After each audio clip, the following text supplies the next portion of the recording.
ఎందుకు శివయ్య ఇలా చేస్తున్నావు? నా కొడుకుని దూరం చేశావు. ఇప్పుడు నా కోడల్ని కూడా దూరం చేయాలనుకుంటున్నావు.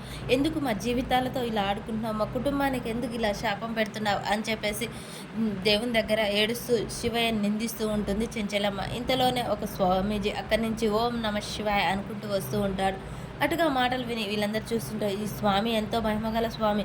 ఎప్పుడు నామస్మరణ చేసి స్వామి మన ఊరికి రావడం ఎంతో అదృష్టం అని పూజారులు చెప్తూ ఉంటారు. నమస్తే గురూజీ అని చెప్పేసి అందరూ గురు నమస్కారం పెడుతూ ఉంటారు. దేవుణ్ణి నిందించినంత మాత్రాన నీ తలరాత మారుతుందా?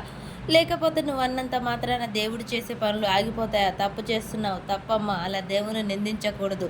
దేవుడు ఈ జీవకోటిని సృష్టించాడు. అలాంటి వాళ్ళ కష్టాలు అందరికీ ఉన్నాయి, నీకు ఒక్కదానికి కాదు కదా. ఆ శివయ్య ఏం చేయాలనుకుంటే అదే చేస్తాడు, ఏం జరగాలనుకుంటే అదే జరుగుతుంది. ఈ అమ్మాయికి నుదుటి కుంకుమ దూరమైందని బాధపడుతున్నావమ్మా? బాధపడకు, ఎప్పటికీ దూరం కాదు. నీకు త్వరలోనే నీ నుదుట సింధూరం వస్తుంది, నీ మెడలో తాలిబొట్టు పడుతుంది అని చెప్పగానే ఒక్కసారిగా అక్కడ ఉన్న గంటలు మోగుతూ ఉంటాయి. ఇక శివయ్యని చూపిస్తూ ఉంటారు. అది చూసిన సింధూర షాక్ అయి చూస్తూ ఉంటుంది.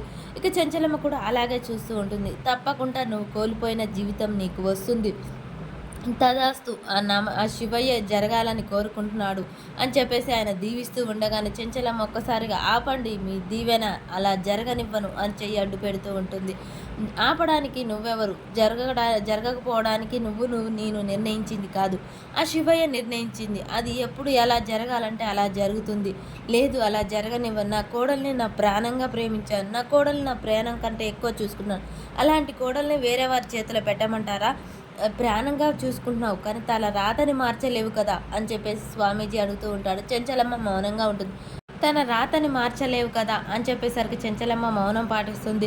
నా కొడుకు మాట ఇచ్చాను, తనకంటే ఎక్కువగా ప్రయాణంగా చూసుకుంటానని. నా కోడలికి మాట ఇచ్చాను, తనతోనే ప్రేమగా ఉంటానని. ఇద్దరి మాటలు నిలబెట్టుకుంటాను. నేను నా మాటని పోగొట్టుకోను. నా కోడల్ని నేను అపురూపంగా గాజు బొమ్మగా చాదుకుంటాను. ఆ గాజు బొమ్మని వేరే ఒకరి చేతిలో పెట్టలేను అని చెంచలమ్మ బాధపడుతూ ఏడుస్తూ తన మనోవేదన మొత్తం స్వామీజీతో చెప్తూ ఉంటుంది. మరి సింధూర నాకు పెళ్ళొద్దు అత్తమ్మ అని చెప్తుందా? లేకపోతే చెంచలమ్మ నిర్ణయించుకొని స్వామీజీ మాటలు నమ్మి ఇక సింధూరకు పెళ్లి చేయాలనుకుంటుందా? అసలు ఏం జరుగుతుంది అనేది నెక్స్ట్ వీడియోలో తెలుస్తుంది.